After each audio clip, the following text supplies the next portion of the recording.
Okay so hello and welcome everyone. I welcome you all. So आज revision lecture 3 में हम देखेंगे friction और वर्क एनर्जी थ्योरम। ये वाला पार्ट हमारा बाकी था।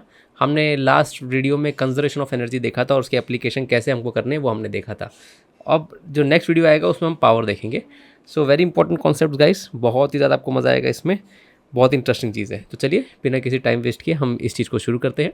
सो लेट्स से आपके क्वेश्चन में अगर फ्रिक्शन आ जाए, अगर क्वेश्चन में फ्रिक्शन आ गया तो आप कंजर्वेशन ऑफ एनर्जी के कॉन्सेप्ट्स को अप्लाई नहीं कर पाएंगे। तो आप कैसे करेंगे? सो लेट्स से पहले हम विदाउट वर्क एनर्जी के कॉन्सेप्ट से हम क्वेश्चन सॉल्व करने की कोशिश करते हैं। तो वही हम अपने पुरानी स्लाइड पे आ जाते हैं कि आप मान लीजिए कि हमारी ऐसे यही स्लाइड है, ये हॉरिजॉन्टल फ्लैट हमारी स्लाइड है। बिल्कुल फ्लैट नहीं बना पाया मैं इसको, wait I will redraw it और I will use another page. So you think that we have a slide like this, है ना। और यहाँ से क्या कहते हैं कि कोई मास है, इसका मास है लेट्स से हम कह देते हैं 2 kg एंड अगेन हम हाइट मान लेते हैं कि भाई हाइट हमारी है 5 मीटर और ये मास ऊपर से नीचे गिरता है और लेट्स से ऊपर से नीचे गिरता है और यहाँ तक आता है। और लेकिन अब क्या होता है कि ये जो फ्लैट सरफेस है इसमें बेटा आपका फ्रिक्शन है। क्वेश्चन कहता है कि भाई देखो इसमें 0.2 का फ्रिक्शन कोएफिशिएंट ऑफ फ्रिक्शन है, खाली फ्लैट सरफेस है फ्रिक्शन है, बाकी ये वाला जो पार्ट था स्लाइड का, ये वाला पार्ट आपका स्मूथ था। ओके सो क्वेश्चन कहेगा कि भाई चलो बताओ, बहुत फेमसली पूछता है कि चलो बताओ कि कितना आगे जाके ये ऑब्जेक्ट आपका रुकने वाला है। सो पहले हम लॉजिक वाइज इसको देखते हैं कि लॉजिक वाइज भाई इसके पीछे का लॉजिक क्या है। सो सबसे पहले हम देखेंगे कि आपके पास टोटल एनर्जी क्या थी। तो इनिशियली आपके पास टोटल एनर्जी mgh की होगी। जैसे ही आप नीचे आएंगे वो पूरी एनर्जी आपकी काइनेटिक एनर्जी में कन्वर्ट हो जाएगी, हाफ mv²। अब क्या होगा कि पहले फ्रिक्शन नहीं होता तो यही हाफ mv² की एनर्जी लाइफ टाइम मेंटेन रहती थी, लेकिन अब क्या होगा, फ्रिक्शन क्या करेगा, ये जो काइनेटिक एनर्जी आपके पास है हाफ mv² की, इसको वो खा जाता है। ओके और खाते खाते जब ये ब्लॉक यहाँ पर आकर रुक जाता है तो उसकी काइनेटिक एनर्जी आपकी ज़ीरो हो जाती है। तो पूरी की पूरी काइनेटिक एनर्जी कहाँ चली गई, कोई पूछे आपसे तो ये चली गई फ्रिक्शनल लॉस में। ठीक है, फ्रिक्शनल लॉस में, और इसी को हम वर्क डन बाय फ्रिक्शन भी कहते हैं। तो बस इतना सही कॉन्सेप्ट है आपका यहाँ पर। सो अब हम इसको देख सकते हैं। सो कैसे होगा, बस सिंपली mgh की वैल्यू निकाल लेते हैं। तो इनिशियल जो आपकी पोटेंशियल एनर्जी थी, तो मास इज़ 2, हाइट इज़ 5 और h आपका था g इज़ 10, तो ये 100 हो गया। 100 जूल्स की एनर्जी थी, तो काइनेटिक एनर्जी आपके पास 100 जूल्स की आ जाएगी। मतलब फ्रिक्शन ने कितना वर्क डन किया, यहाँ पर क्वेश्चन पूछ दे आपसे तो आप कह सकते हो सर 100 जूल्स का फ्रिक्शन ने यहाँ पर वर्क डन किया है, work done by friction. Okay अब क्वेश्चन आपसे पूछता है कि भाई चलो बताओ कि क्या कहते हैं कि ये कितना आगे जाके रुक गया, है ना, कितना आगे जाके ये चीज़ आपकी स्टॉप हुई, कितना डिस्टेंस इसने ट्रैवल किया। सो आप सिंपली आपका वर्क एनर्जी थ्योरम का, नहीं नॉट वर्क एनर्जी थ्योरम, लेकिन वर्क का आपका जो आपने फर्स्ट फॉर्मूला देखा था कि work done is Fs cos theta, क्योंकि frictional force throughout constant रहने वाली है। अब फ्रिक्शनल फोर्स कितनी लगेगी, जैसे जैसे आप इस सरफेस पे मूव करेंगे आपके ऊपर पीछे की तरफ एक फ्रिक्शन फोर्स लगेगी और उस फोर्स की वैल्यू कितनी होगी, म्यू टाइम्स ऑफ नॉर्मल। ठीक है, थ्रू आउट यही फोर्स लगने वाली है, तो फ्रिक्शनल फोर्स इस mu times of normal into displacement, वही आपको निकालना है एक्स कॉस थीटा, जो आपका है 180 हो जाएगा। क्यों 180 हो जाएगा, क्योंकि डिस्प्लेसमेंट आपकी इस डायरेक्शन में हो रही है ना, और फ्रिक्शनल फोर्स आपकी ऑपोजिट डायरेक्शन में लग रही है। I hope you follow. तो cos 180 again this will bring a minus sign over here. So ये जो वर्क डन बाय जो फ्रिक्शन हमने भी यहाँ निकाला था 100 जूल्स का हमने यहाँ पर निकाला हुआ था। ठीक है, तो यहाँ भाई हम एक माइनस पुट कर देते हैं क्योंकि एनर्जी लॉस होती है, क्योंकि फ्रिक्शन का वर्क डन आपका नेगेटिव रहता है। ठीक है, क्यों नेगेटिव रहेगा, क्योंकि फ्रिक्शन फोर्स पीछे की तरफ लग रही थी और डिस्प्लेसमेंट आगे की तरफ था, तो यहाँ भी हम एक माइनस पुट कर देते हैं। पहले हम माइनस पुट करना भूल गए थे।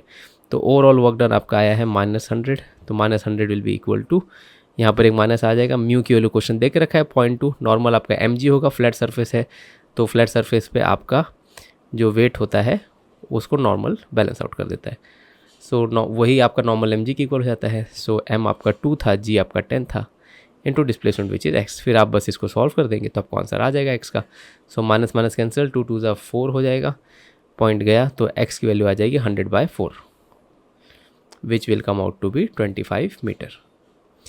आई होप ये चीज़ आप समझे, आपको इसको 2-3 बार देखना पड़ेगा अगर आप नहीं समझे हैं तो, क्योंकि कई बार कुछ बच्चों को इतनी आसानी से नहीं आएगा।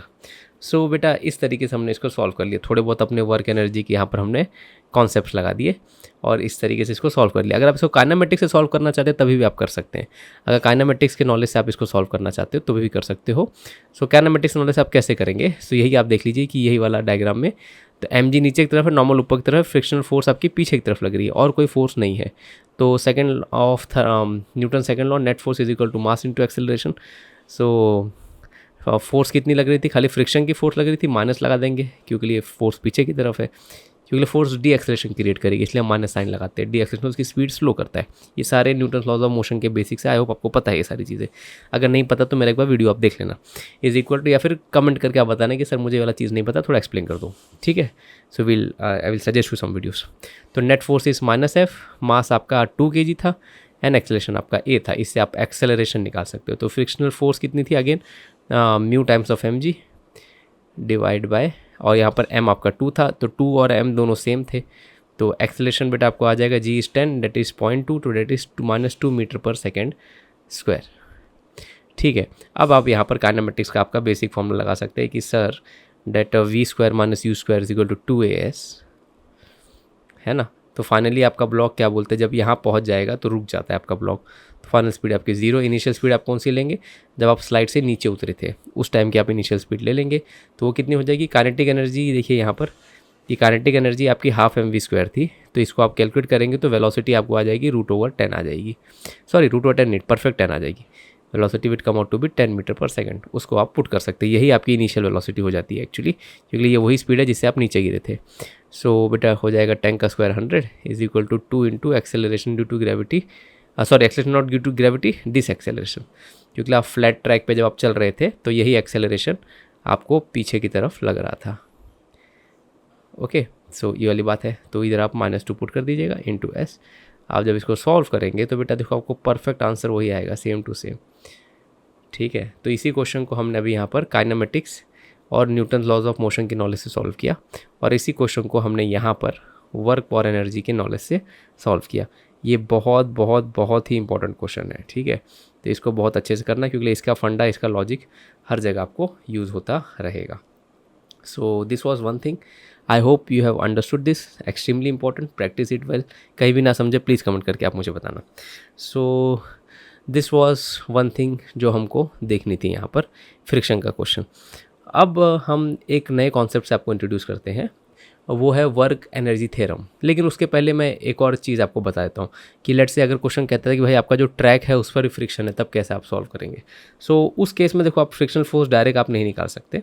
मतलब क्या मैं कहना चाहता हूँ कि क्वेश्चन कहेगा कि भाई देखो यही तुम्हारा ट्रैक है, और ये जो पूरा ट्रैक है ना, ये जो कर्व आपका ट्रैक है, इस ट्रैक पे भी कुछ ना कुछ फ्रिक्शन है, उसने वैल्यू आपको बताया नहीं क्या है।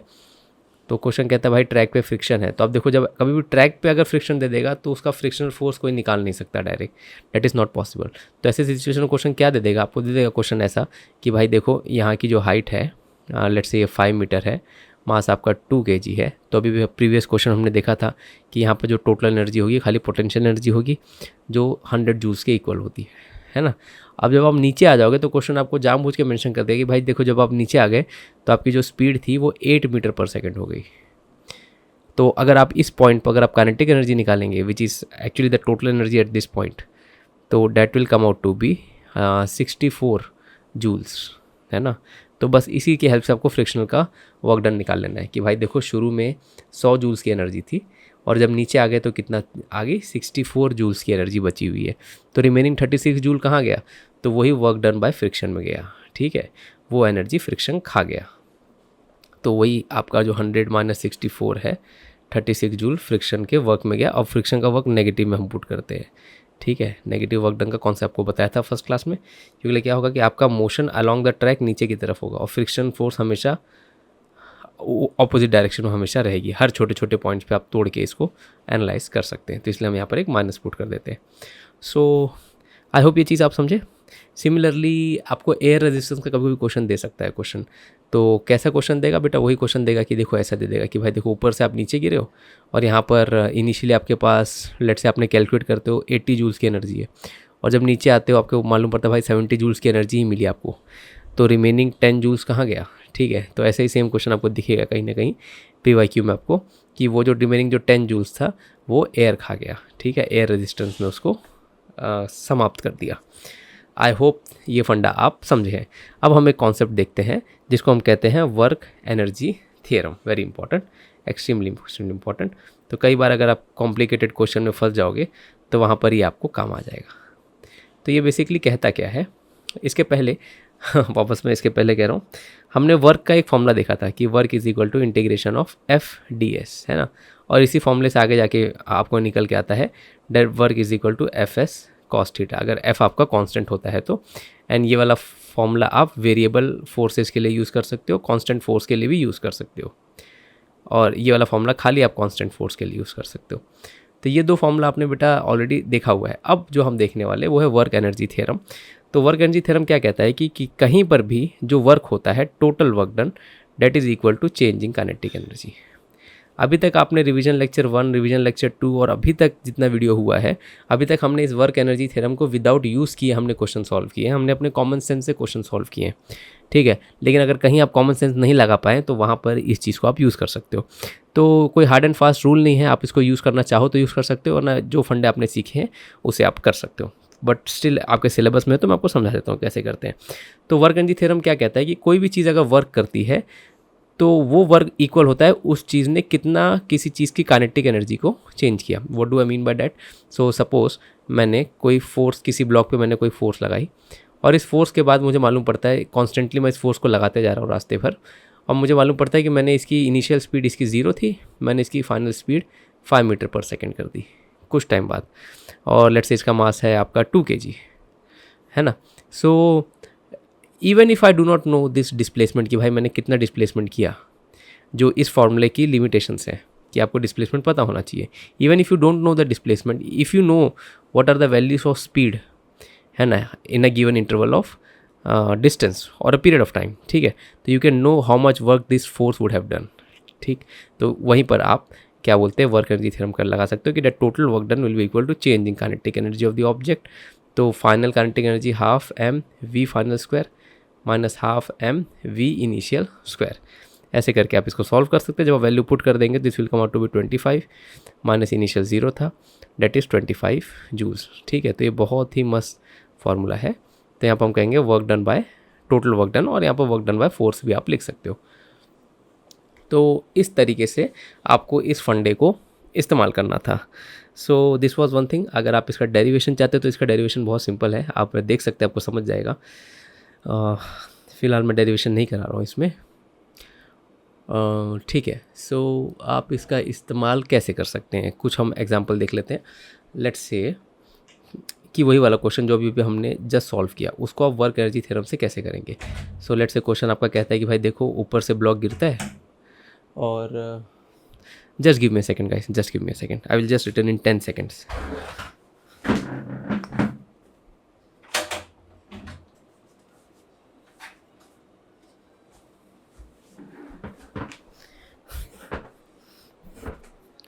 हाँ, सो लेट्स से क्वेश्चन आपको कहता है कि भाई देखो ऊपर से ब्लॉक आपका गिरता है एंड गिर के ये कहीं पर रुक जाता है। ये जो प्रीवियस क्वेश्चन जो हमने देखा था, अब इसके डेटा हम वही के वही रखते हैं कि भाई देखो मास आपका 2 kg है, और क्या बोलते हैं कि जो इसकी हाइट है, ये हाइट आपकी 5 मीटर की है। थोड़ा स्लैंट बन गया है लेकिन आप समझ जाइए, मैं वर्टिकल हाइट की बात कर रहा हूँ।